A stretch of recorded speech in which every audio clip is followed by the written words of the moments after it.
सदवल्लियाणं तिरुवणहितमधुरविसदवक्काणं अन्तातीतगुणाणं नमो जिनाणं जिदभवाणं। कुंदकुंदाचार्य भगवान की जय। पंचास्तिकामध्ये गाथा नंबर 56 आहे. उदयेन वसमेण या खयेण दुहिं विसिदेहिं परिणामे जुक्ता ते जीवगुणा बहुसूयर्थे सुविधिन्नाम। जीवाचे 5 भाव कुठले आहेत तर औदयिक, औपशमिक, क्षायिक, क्षायपशमिक आणि पारिणामिक. त्याच्यामध्ये औदयिक भाव हे आपल्या संसाराचं बंधाचं कारण आहे. पारिणामिक भाव हा विषय रूपाने मोक्षाचं कारण आहे. आणि मधले 3 भाव आहेत कुठले? औपशमिक, क्षायपशमिक आणि क्षायिक भाव हे साधन रूपाने मोक्षाला कारण आहेत. तर त्याच्यामध्ये जे औदयिक भाव आहेत ते संसारवर्धक का म्हणले तर त्याच्या निमित्तामध्ये आश्रव आणि बंध आहे जीवाला. म्हणजे प्रत्येक समयाला बघा ना आपल्याला औदयिक भाव चालू आहेत. आपण त्या कुठल्या ना कुठल्या कर्मांचा उदय चालू आहे, त्याच्या निमित्तात असे भाव करतोय की ते संसारवर्धक आहेत, मोहाला वाढवणारे आहेत, कर्मबंधाला वाढवणारे आहेत. म्हणजे जिथं काय म्हणायचं धर्म किंवा आत्मध्यान नाही आहे तर त्या ठिकाणी नियमाने आपण परविषयाला लक्ष करतोय. आणि जो उपयोग परामध्ये गेला तर नियमाने तो आश्रवबंध किंवा संसाराला वाढवणाराच असतो. म्हणून तिथं आणि इष्ट अनिष्ट परिणाम जोडलेलेच असतात आपले त्याच्याबरोबर. कुठलीही वस्तू जाणली तर असं म्हणतो का सामान्य जाणली असं छान आहे, वाईट आहे, पाहिजे, नको, द्यावं, घ्यावं, हे सगळे त्याच्याबरोबर आलेले विचार असतात आपले. आणि ते विचार आपल्या कर्मबंधाचं कारण आहेत. हो प्रवचन सर.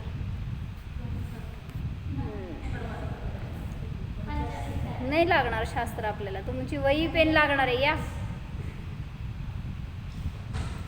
वही पेन घेऊन या.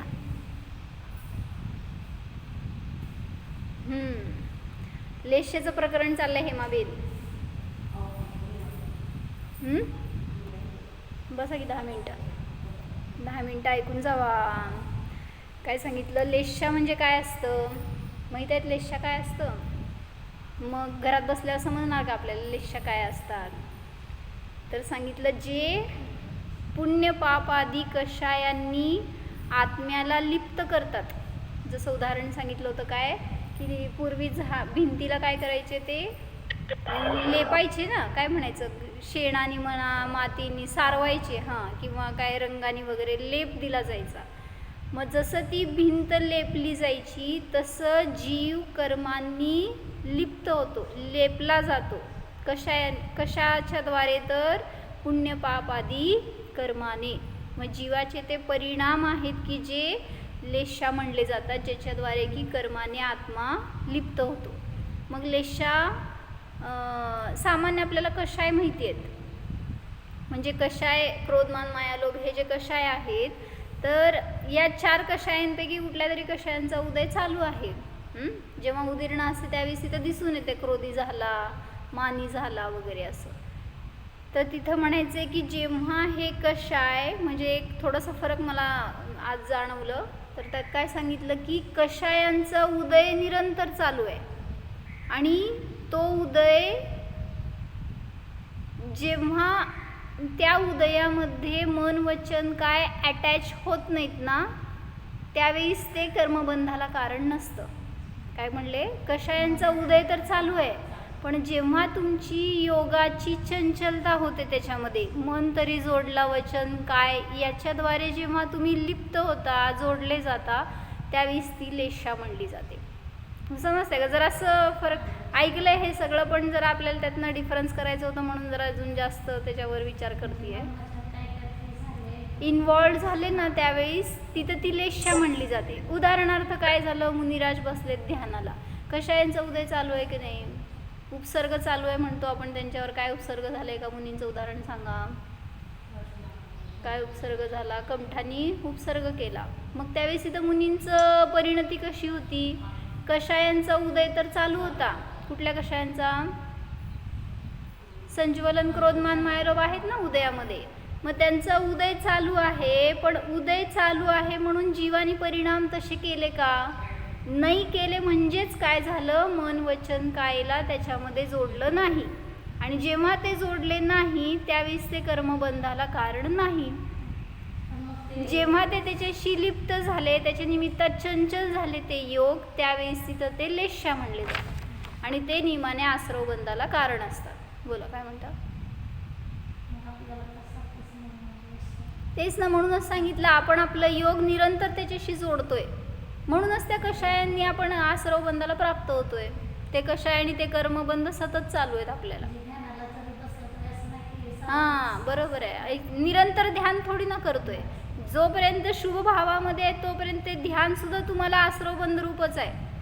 ज्या समयाला तुम्ही निर्विकल्प झालात, या 3 योगाने त्याचं अवलंबन सुटलं, किती क्षणासाठी अंतर्मुहूर्तासाठी का असेना तेवढं सुटलं तरी सुद्धा सांगितलं तिथं तो निराश्रव झाला, निर्बंध झाला या मोहनियाच्या अपेक्षेने बरं का. मग तिथं मला म्हणायचं होतं म्हणून लेश्यामधलं आणि कषायातलं जरासं फरक असं समजण्यासाठी एवढंच की कषायांचा उदय तर चालू आहे, पण जेव्हा त्या उदयामध्ये आपण मन वचन कायला जोडतो त्यावेळेस ते मन वचन काय किंवा काय म्हणायचं ती योगाची चंचलता आपल्याला कर्मबंधाला कारण असते, त्याला लेशा म्हटलं जातं.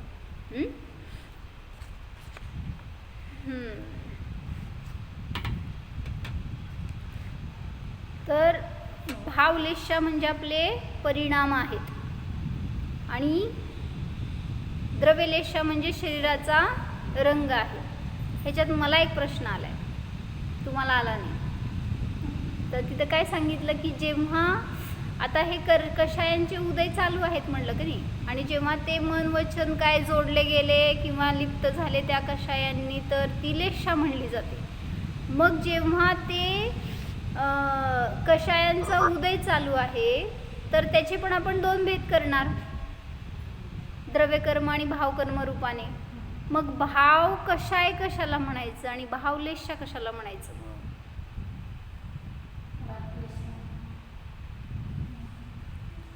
विचार करून द्या की उत्तर जरा. म्हणजे मी विचार करून प्रश्न काढलाय म्हणजे जरा असं ते काहीतरी त्याच्यामध्ये, कारण तुमचे क्रोध समजा क्रोध कशाचा उदय चालू आहे, भाव क्रोध म्हणजे मन आलंय का नाही त्याच्यामध्ये, ज्ञान आलंय का नाही, मग मन जोडलं गेलं म्हटल्यावर त्याला लेशा म्हणायचं का कशाय म्हणायचं? भाव क्रोध आणि भाव लेशा आता मध्ये काय फरक करायचा मग? असं जरासं मला क्वेश्चन आलंय. तुम्हाला कोणाला कळलं त्याचं उत्तर तर अजून चिंतन करून बघू, काढू अजून त्याचं उत्तर. ठीक आहे. तर काल काय बघत होतो आपण?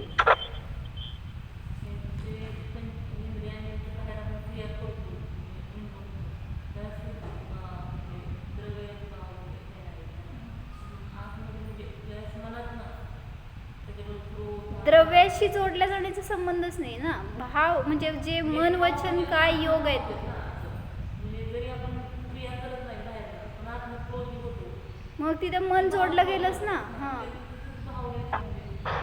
मग तेच की भाव क्रोध म्हणजे काय आणि भाव लेशा म्हणजे काय, मग फरक करायचं त्यात जरासं आपल्याला. कषाय आणि लेशामध्ये काय फरक असतो असं ह्याच्यासाठी जरा संशोधन चालू आहे. ठीक आहे. तर तिथं आपण काय बघितलं होतं काल की जी द्रव्यलेशा असती ती पौद्गलिक आहे ना. काय म्हणायचं, नामकर्माच्या निमित्तामध्ये जे काय शरीर प्राप्त झालंय वर्ण नामकर्माच्या निमित्तात, तर ते त्या प्रकारचं शरीर मिळालं. मग ते जे हे कलरच का घेतलेत, कृष्ण म्हणजे काळा, निळा, कापोत, पीत, पद्म, शुक्ल हेच कलर का घेतले, तर त्याची थोडीशी इंटेन्सिटी दाखवण्यासाठी की काळा कलर म्हणजे तीव्रतेचा प्रतीक आहे, त्यापेक्षा कमी कमी करत असं सांगितलं, शुक्ललेशेपर्यंत आणले. पण या द्रव्यलेशा आत्म्याचा उपकार किंवा अपकार दोन्हीही करत नाहीत. काय म्हणले? द्रव्यलेशा आत्म्याचा उपकारही करत नाहीत आणि अपकारही करत नाहीत. म्हणजेच आत्म्याचा आणि या द्रव्यलेशेचा काहीही संबंध नाही. वर्तमानात तुम्हाला आत्ता केलेल्या परिणामाने पुढच्या भावात मिळणारं शरीर तशा द्रव्यलेशाचं मिळणार ही गोष्ट वेगळी, पण आत्ता वर्तमानात असं शरीर आहे म्हणून असेच परिणाम असायला पाहिजेत असं संबंध नाही. त्यामुळं द्रव्यलेशाने आसरव बंद होत नाही. तर भावलेशाच जे आहेत ते बंधाला कारण असतात. मग ते कोणाच्या निमित्तात होतात तर मिथ्यात्व, अविरती, कषाय आणि योग. जेव्हा हे उन्मत्त झाले किंवा ह्याच्या निमित्तामध्ये जीव उन्मत्त झाला त्यावेळेस ती भावलेशा म्हणली जाते. आत्म्याच्या विशुद्ध परिणामाने पीत, पद्म, शुक्ललेशा रूपाने जीव परिणमतो आणि आत्म्याच्या संक्लेश परिणामाने जीव कापोत, नील आणि कृष्णलेशा रूपाने परिणमन करतो. काय म्हणले? ज्या शुभलेशा आहेत त्या पीत, पद्म, शुक्ल आणि ज्या अशुभलेशा आहेत म्हणजे कुठल्या? कृष्ण, नील आणि कापोत. मग अशुभलेशा कधी असणार? संक्लेशाच्या अवस्थेमध्ये. आणि शुभलेशा कधी असणार तर विशुद्ध परिणामांच्या अवस्थेमध्ये.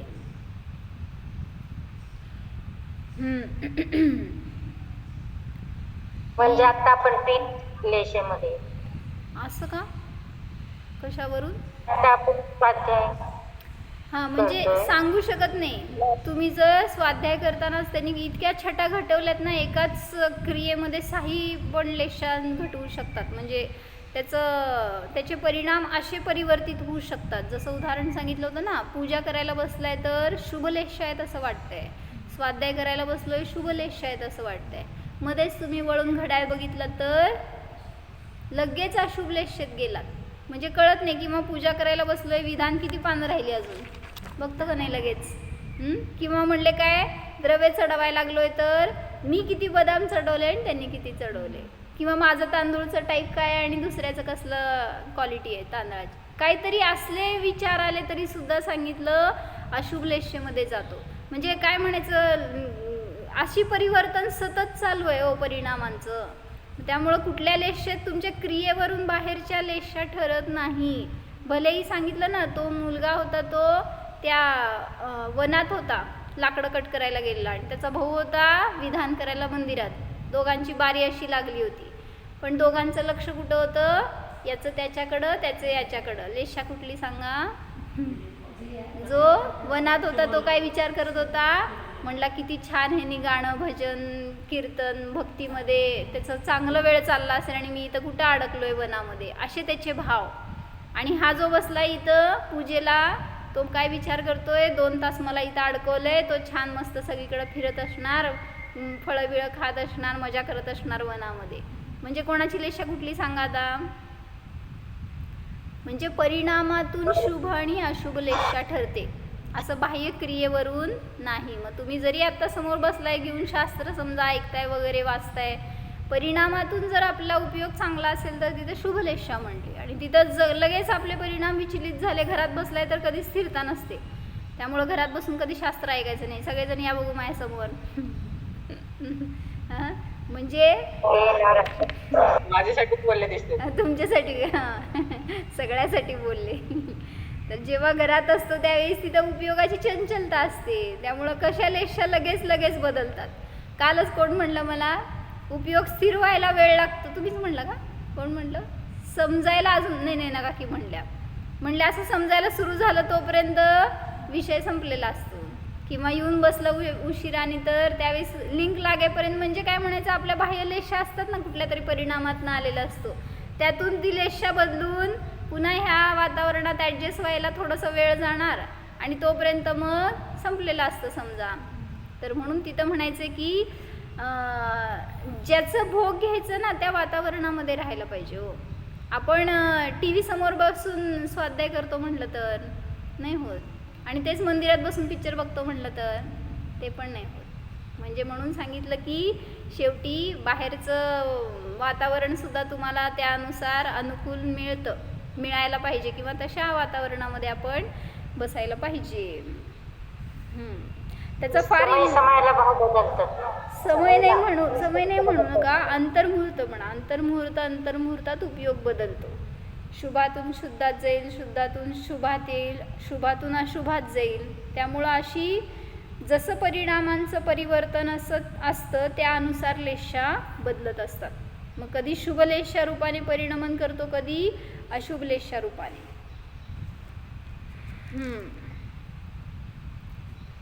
दीपाभावी तुम्ही मला हे सांगणार होता, काय काय आपण डिफरन्स केलं होतं, तुमच्या वहीत आहे म्हणलं होतं ना, कशाय आणि लेशाचं. जरा मिळालं तर मला सांगा. तरी ते काय फरक सांगितला होता की कशाय हे चारित्र मोहनीयाचा भेद आहे. चारित्र मोहनीय कर्माचे भेद कुठले कुठले? अनंतानुबंधी, क्रोध, मान, माया, लोभ आणि नो कशाय. मग हे जे कशाय आहेत हे चारित्र मोहनीयाचं सब टाईप्स आहेत, पण लेशा नावाचं स्पेसिफिक कर्म नाही आहे. लेशा याला पण चारित्र मोहनीयामध्ये गर्भित करतो, कारण ते कशायाशी रिलेटेड आहेत म्हणून. मग तिथं सुपार्श्वमती अम्मांकडे आम्ही गेलो होतो त्यावेळेस त्यांनी विचारलं मला, म्हणले सांगा लेशा कुठलं कर्म आहे, संज्ञा कुठले कर्म आहेत, सांगा बघू संज्ञा कुठलं कर्म आहे. संज्ञा म्हणजे आहार, भय, मैथुन, परिग्रह, या संज्ञा कुठलं कर्म आहेत, हे लेशा कुठलं कर्म आहे. असं अजून आम्ही प्राथमिक दशेमध्ये अजून असं जस्ट हातात शास्त्र घेऊन शिकायला सुरुवात केली असणार, पण त्यांनी म्हणले धौलाचं दुसरं भाग वाचताय म्हणजे लय ज्ञानी असणार. आम्ही ते जस्ट काय म्हणायचं शिबिरला जाऊन आलो होतो याच्या बाहुबलीच्या, आणि नवखेच असं काय फार आपल्याला टच नव्हतं, एक अट्रॅक्शन म्हणून जायचं शिबिराला तेव्हा. आणि मग ते असं ते वाचतो आणि ते ऐकलंय म्हटल्यावर त्यांनी असे प्रश्न काय म्हणायचं शूट करायला लागले होते एकावर एक. पण मग तिथं पण सांगितलं की लेशा हे सुद्धा चारित्र मोहनीय कर्मात गर्भित करतो आपण, पण ते स्पेशल कुठलं कर्म असं नाही आहे लेशा. कारण योग आणि कशाय हे दोघांचं एकत्व जिथं झालंय तिथं ते त्या रूपाने असणारी परिणती लेशा म्हणतोय आपण. म्हणून धौलामध्ये क्वेश्चन वाचलो होतो ना आपण की त्या लेशांना कशाय मार्गणेत पण घालता येत नाही आणि योग मार्गणेत पण घालता येत नाही. का? त्याला वेगळी लेशा मार्गणाच ठेवली आहे ना तशी. काय म्हणले मी, ज्या मार्गणा दाखवल्यात 14 मार्गणा, त्याच्यामध्ये कशाय मार्गणा वेगळी आहे, योग मार्गणा वेगळी आहे आणि लेशा मार्गणा वेगळी आहे. मग तिघांना वेगळं वेगळं का केलं, जेव्हा की लेशा म्हणजे एकतर कशाय नाही तर योग दोन्हीमध्ये अंतर्भूत करायला पाहिजे होतं. पण असं नाही, कारण स्वतंत्र कशाय म्हणजे लेशा नाही आहे, स्वतंत्र योग म्हणजे सुद्धा लेशा नाही. तर त्या दोघांची असणारी मिळून झालेली तिसरीच परिणती म्हणजे लेशा आहे. म्हणून त्याला लेशा मार्गणा स्वतंत्र असा पाठ करून सांगितलं. पुढं सांगितलं होतं कशायाने स्थिती आणि अनुभाग बांधला जातो, लेशेने म्हणजे योगाने, लेशा म्हणजे जिथं योगाचा संबंध येतो तिथं, तर योगाने काय होतं प्रदेश आणि प्रकृती बंद होतो. जोगे पयडी पदेसा ठिदी अणुभागा कसाय दोहंती आहे ना, योगाने प्रकृती आणि प्रदेश बांधले जातात, कशायाने स्थिती आणि अनुभागाचा बंद होतो. पुढं सांगितलं कशायामध्ये क्रोधमान मायालोभाचे भेद पडले जातात, पण कशायाच्या तीव्र मंद अनुभागानुसार लेशीचे भेद होतात. कुठले लेशीचे भेद? कृष्ण नील कापोत हे जे भेद करतो हे आपण तीव्र मंद काय म्हणायचं त्याची इंटेन्सिटीवरून सांगितलं जातं कशायाचं. तसंच कशायामध्ये सुद्धा भेद केले जातात, तीव्रतर, तीव्रतम, नुसतं तीव्र असे. मग जे ते तर वर्णन करताना असं पण सांगितलं वीरसेनाचार्यांनी की तीव्रतम म्हणजे सगळ्यात मॅक्झिमम, तीव्रतम म्हणजे कृष्णलेशा, तीव्रतर म्हणजे नीललेशा आणि तीव्र म्हणजे कापोतलेशा अशुभमध्ये. आणि शुभमध्ये जाताना मंद, मंदतर, मंदतम, मग तिथं लावायचं मंद पीत, मंदतम नाही हो मधला भेद आहे तो, मंद, मंदतर, मंदतम, मग पीत, पद्म आणि शुक्ल असे सुद्धा तिथं त्यांनी कषायावरून भेद करून दाखवले आहेत. कारण कषायांचीच काय म्हणायचं तीव्रता आणि मंदता आपण ह्याच्यामध्ये ग्रहण करतोय लेशेमध्ये, फक्त तिथं योगाचा संबंध आलेला आहे एवढंच.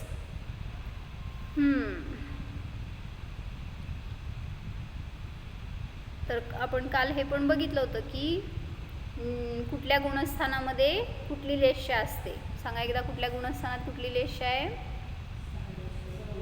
1 ते 4 गुणस्थानामध्ये शुभ लेशा सुद्धा आहेत आणि अशुभ लेशा सुद्धा आहेत, 6 लेशा आहेत. पुढं 5, 6, 7 गुणस्थानामध्ये 3 शुभलेशाच असतात. का बरं? करोधी होत नाही का पंचम गुणस्थानवरती जीव?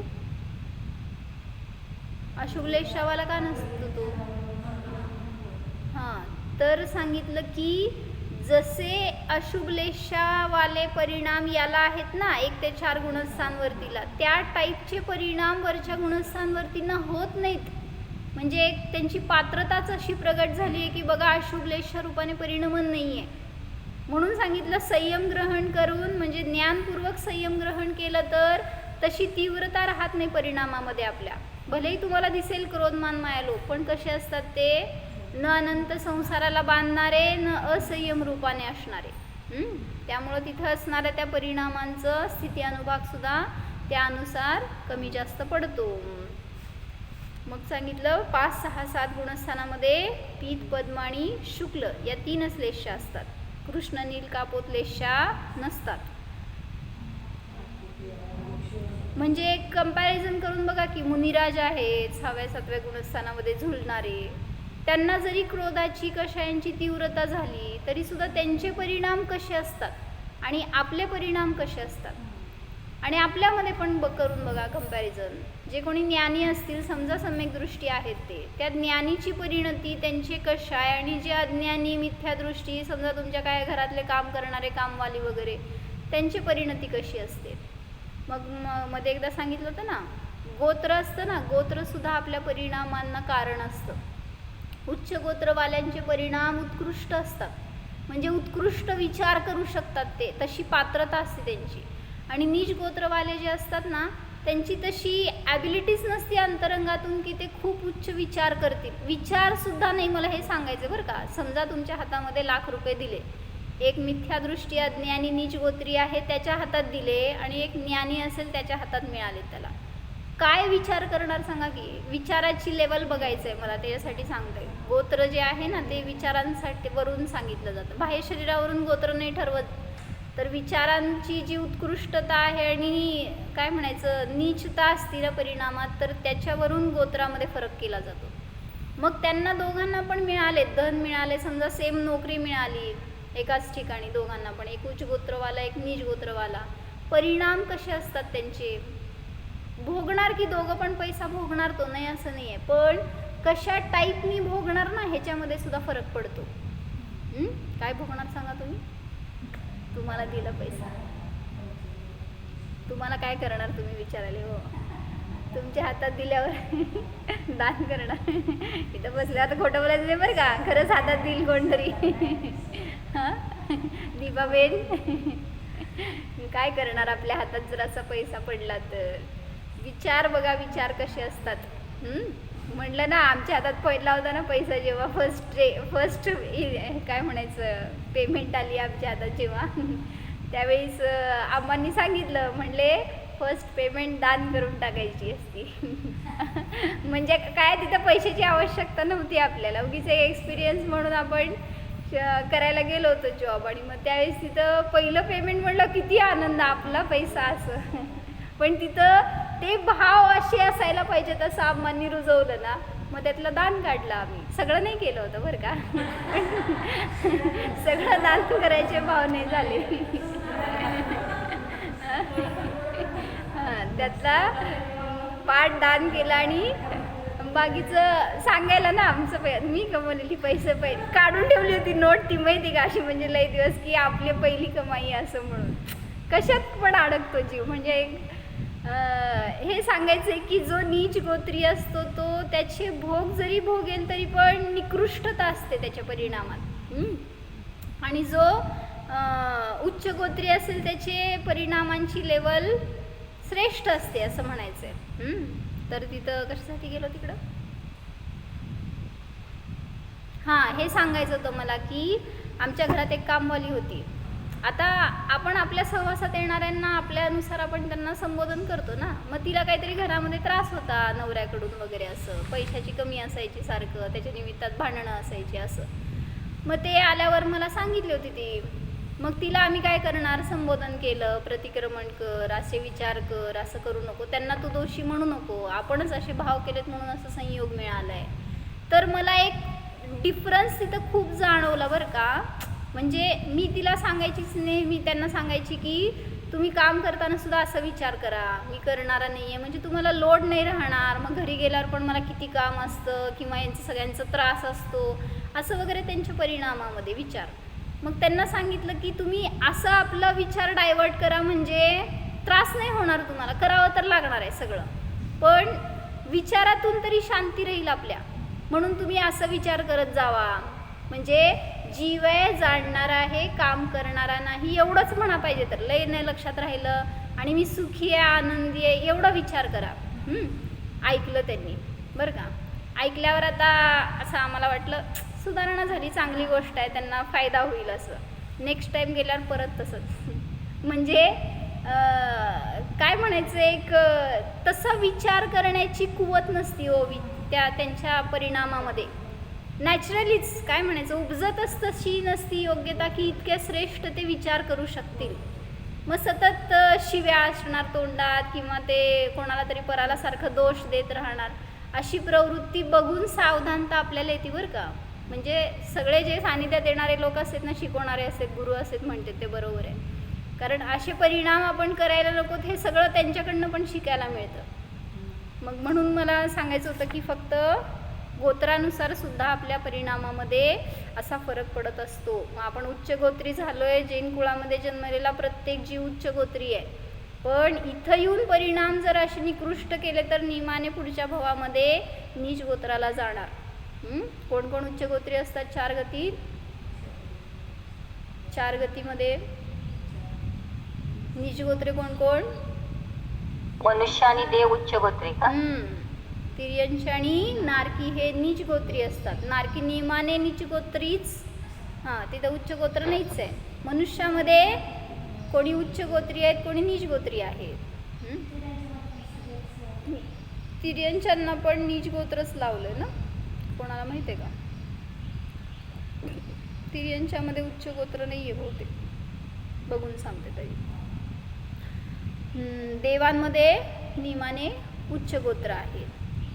म्हणजे त्यांचे परिणाम असे असतात की ते त्या गोत्राचा संबंध परिणामांशी आहे, त्यामुळं असे श्रेष्ठ परिणाम करण्यायोग्य पात्रता त्या जीवांची असते. म्हणून आपला आपण परिणाम पडताळा ना. मला जर आज ही कला मिळाली आहे तर असं तुम्ही सगळ्यांना सांगितलं उपदेश सम्यक दर्शनाचं तर सगळ्यांना होत नसती प्राप्ती. सामान्य जे कोणी भेटतील ना लोक आपल्याला, असे त्यांना जर आपण हा उपदेश सांगितला तर कदाचित थट्टा करतील म्हणा, किंवा विश्वास बसणार नाही, किंवा तसा प्रयत्न करणार नाहीत. पण ज्याला तशी काय म्हणायचं, तशी त्याची योग्यता आहे तर तो तसा विचार करू शकतो. मग आपण उच्चगोत्री आहे तर हे सगळं आपल्याला मिळालेलं आहे भाग्याने, तर असा विचार आपण करायला पाहिजे. आपल्या परिणामांना विषय आपण द्यायला पाहिजे, तसं दिशा आपण द्यायला पाहिजे.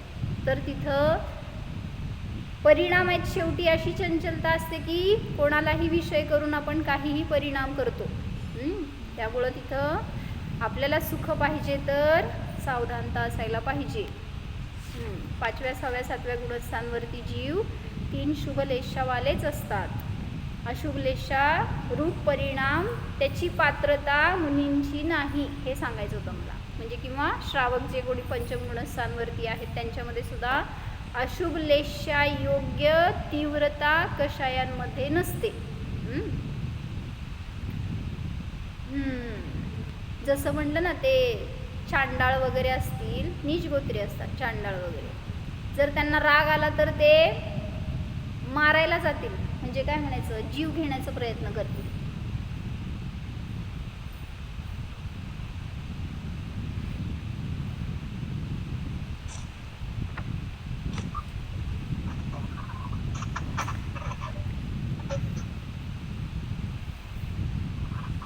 दर्शन करवलं असतं सगळ्यांना, लक्षातच नाही, आठवण करायचं. बरं, तर काय सांगत होते? म्हणजे कोणावर तरी क्रोध आला तर जे नीच गोत्री असतील ते ठार मारण्याचा इतक्यापर्यंत विचार करतील.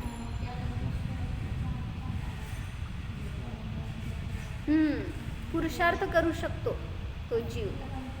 कारण नीच गोत्र कधी मिळालं आहे, पूर्वपरिणामांनी या भावात मिळालं आहे. पण आता नारकीला नाही का सम्यक दर्शन, मग म्हणजे करू शकतो की या भावात पुरुषार्थ करू शकेल आणि प्राप्त करून पुढचा भाव बदलला, त्याचं पुढचं गोत्र बदललं. मग तसं सांगितलं. चांडाळ असेल तर मी हे सांगत होते की तो जर परिणाम करेल तर अशी उत्कृष्टता की हत्येचे भाव करेल त्या समोरच्या विषयी क्रोध आला तर.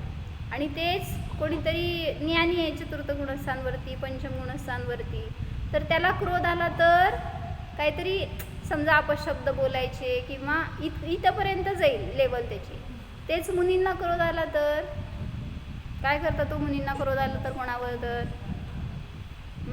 टिकत नाही तो क्रोध त्यांचा. पाण्यावरची रेग म्हटलं ना त्याला, किती वेळ राहणार आहे. उपस्थापना स्वतः करतात ते. तसं कोणावर क्रोध आला तर त्यांच्यामुळे आपली उपस्थापना होते, त्यांच्या समताभावामुळे आपली पण उपस्थापना. म्हणून जे आज्ञा ते वैराचे भाव ठेवतात, बदला घेण्याचे भाव. हे सगळं क्रोध तो भाव कृष्णलेशावाल्यांचे जे घेतलेत ना लक्षणं, त्यामध्ये हे घेतलं त्यांनी. वैर संयुक्त सगळ्यांचे लेशाचे परिणाम बघायचे आहेत आपल्याला. तर मला म्हणायचं होतं जे मुनिराज असतात त्यांना परिणाम असे की का मला क्रोध झाला त्याच्याविषयी, म्हणून ते स्वतः उलट पश्चाताप प्रतिक्रमण करतात. आपण त्याच्याकडे जातो, त्याच्याविषयी क्रोध आला तर त्याचा घात करण्याचं, त्याचं वाईट करण्याचा प्रयत्न किंवा त्याला काहीतरी रिॲक्शन देण्याचं. पण असं उलट नाही आहे, ते स्वतःकडे येतात मुनी आणि त्यामुळं त्यांचे कर्म धुतले जातात, आपले अजून बंधाला प्राप्त होतात. म्हणून सांगितलं हे म्हणजे ते करुणा भाव उत्पन्न करतात, कारण त्यांनी क्रोध करून माझी निर्जरा केली. नाही मला क्रोध आला तर असं म्हणते हो. मुनिराज आहेत, मुनींना जर क्रोधाचा उदय आला तर त्यांनी काय करतात, क्रोध कसा आला, का आला, मी का विकल्पात आलो, असं ते स्वतः उपस्थापित होतात प्रतिक्रमण पश्चाताप करून. समोरच्याचं तर झालं तर त्याला करणारच की संबोधन, पण त्यांना पण कषायांचा उदय आहे ना, पण असे अशुभ लेशच्या रूपाने त्यांचं परिणमन नसतं. म्हणून सांगितलं 5 ते 7 गुणस्थानामध्ये 3 शुभलेशाच असतात. पुढं 8 ते 13 गुणस्थानामध्ये 8, 9, 10 गुणस्थानात तर शुक्ललेशा कषायांचं निमित्त आहे. तिथं कषायाने अनुरंजित अशी ती योग प्रवृत्ती म्हणतोय ना, मग तिथं मोहनियाचा उदय आहे त्याला 10व्या गुणस्थानापर्यंत. त्यामुळं त्या रूपाने असणारी शुक्ललेशा आहे. पण 11, 12, 13 गुणस्थानामध्ये उपचाराने लेशा म्हणली त्याला, शुक्ललेशा, कारण तिथं कषायांचं अस्तित्व नाही, पण योग आहे. त्या योगाच्या निमित्तात आश्रवबंध चालू आहे, म्हणून शुक्ललेशा आहे असं उपचाराने म्हणलं गेलं.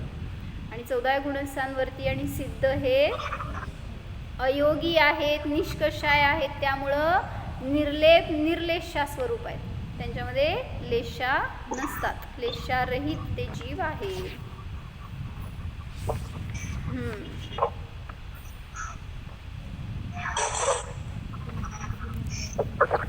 तर ह्याच्यामध्ये खरं मला आज 6 लेशांचं कंपॅरिझन घ्यायचं होतं, पण आता ते प्रकरण होणार नाही. थोडंसं विश्लेषण वाचते मी.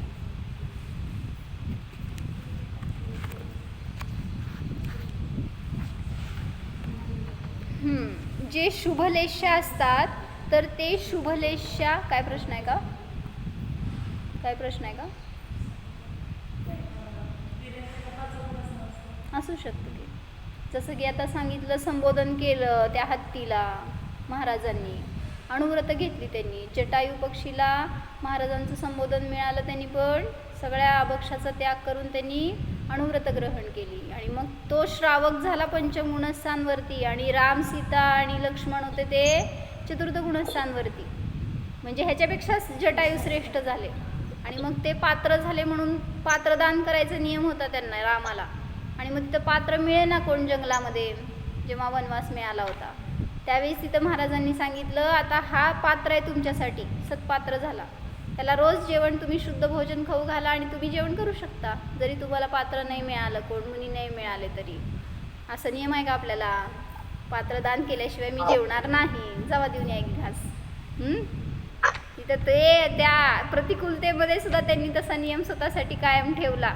आणि त्यांना असं हळहळ व्हायची की मला राजमहालामध्ये सगळं करायला मिळत होतं, हे नव्हते भाव की भोग भोगायला मिळत होते, हे होते की रोज मी पूजन करत होतो, दान करत होतो, इथं मला काय मिळत नाही ह्याची त्याला आकुलता रामाला. आपल्याला कशाची? आपल्याला द्यायला मिळावं किंवा आपण पात्र आहे तर दिल्याशिवाय आपल्याला घास नाही जायला पाहिजे तोंडात, पण आपण प्रमाद करतो किंवा दुसरं इतर गोष्टींना महत्त्व देतो, असं नकोय. तर मी काय सांगत होते, शुभलेशेच्या निमित्तामध्ये ज्या शुभ प्रकृती आहेत त्यांचं उत्कर्षण होत असतं. थोडंसं प्रकरण बदलतंय. काय म्हणले मी? शुभलेशारूप जे औदयिक भाव असतात त्याच्या निमित्तामध्ये पुण्य प्रकृतींचं उत्कर्षण होतं. म्हणजे काय उत्कर्षण? म्हणजे स्थिती अनुभाग त्याचा वाढतो. म्हणजे ते जास्त काळपर्यंत राहतील तुमच्या बरोबर आणि जास्त फळ देतील, अशा प्रकारचे ते परिणाम म्हणजे शुभलेशा. आणि त्याच्या विरुद्ध अशुभलेशेच्या निमित्तात काय होतं? पापाचा स्थिती अनुभव वाढतो. शुभलेशेने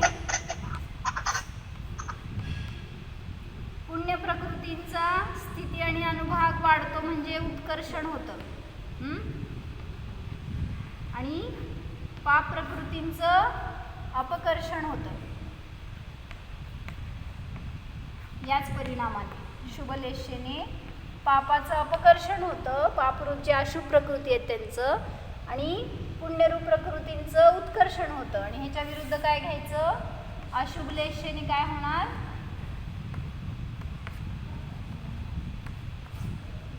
पापाचं उत्कर्षण आणि पुण्याचं अपकर्षण. दिसतंय का? पुण्याचं अपकर्षण म्हणजे एक परिणाम फक्त तुम्ही काय केला, एवढं छान घटवलंय ना एक वाक्य, तुम्हाला समोर मुनी दिसले. म्हणजे असे पूर्वीचे लोक सहज वैरागी असायचे, सहज अनुमोदक असायचे त्या वैराग्याचे. तर त्यांना मुनी दिसले की एवढंच नुसतं विचारायचं, मी कधी मुनी होणार? सांगितले इतक्या छोट्या परिणामांनी पुण्याचं असं उत्कर्षण व्हायचं की भरभरून त्यांना मिळायचं. आपल्याला किती होतात सांगा? तुम्ही एवढं राहतो आपण आता आमांच्या सानिध्यामध्ये, त्यागी दिसतात आपल्याला. परिणाम आपले इतके तीव्र होतात का की मला पण असं करायला पाहिजे. एकदा झाले ना ते परिणाम तरी सुद्धा सांगितलं आपण अशा प्रकृतींचं उत्कर्षण करतो. निर्मळतेने एकदा भाव करायचे आहेत आपल्याला, लगेच काय होत नसते दीक्षा वगैरे आपली, पण आपले भाव नको बाबा, लय अवघड आहे. एवढ्या क्षुल्लक परिणामाने पापाचं उत्कर्षण होतं. कळत नाही आपल्याला की आपण अशुभलेशेत गेलो. म्हणून परिणाम सांभाळणं किती आवश्यक आहे आणि त्या परिणामांना आता दिशा द्यायला पाहिजे आपण.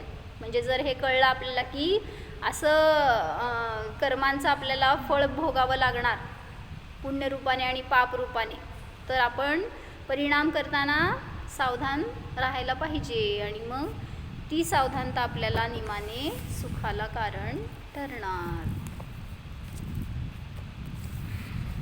हो जाणा. निष्कषाय स्वरूपोऽहं निष्पाप स्वरूपोऽहं निष्कर्म स्वरूपोऽहं ज्ञाता मात्र स्वरूपोऽहं. ओम